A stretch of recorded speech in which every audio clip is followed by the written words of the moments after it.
Ben Glicksman, and I'm here with SI.com's weekly college football roundup. We're past the midway point in the 2014 season. We're approaching the first ever college football playoff, and this week brought another share of important results. So let's get right to it. I want to start with the game of the week, and possibly the game of the year in Tallahassee. Unbeaten Notre Dame went to take on unbeaten Florida State, and boy, did this game live up to the hype. Everett Golson and Notre Dame got off to a hot start, but quarterback Jameis Winston and the Noles rallied in the second half, eventually emerging 31-27 to keep their national championship repeat hopes alive. Winston was nearly perfect in the second half, but Golson almost matched him play for play. In fact, he threw what appeared to be the game-winning touchdown pass before it was negated by an offensive pass interference call.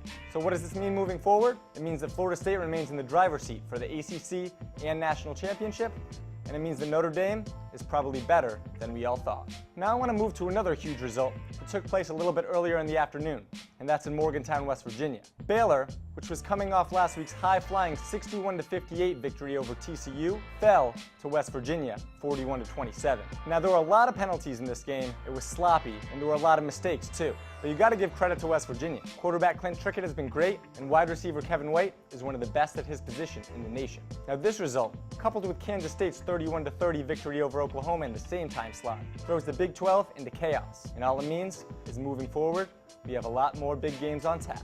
The other big thing from Week 8 were a couple of blowouts, one in Tuscaloosa and one in Gainesville. The first one was Alabama, which put a 59-0 beatdown on Texas A&M. Now the Aggies rose as high as the top 5 in the AP poll after whipping South Carolina in the season opener. However, things haven't gone according to plan since. They fell to Mississippi State, they fell to Ole Miss, and now, with this blowout loss to Alabama, they're going to have to look in the mirror and see how they can turn some things around.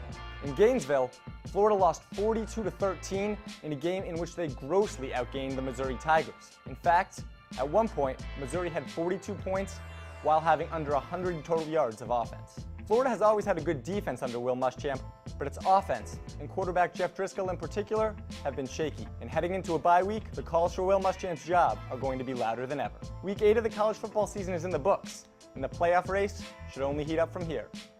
For SI.com's weekly college football roundup, I'm Ben Glicksman.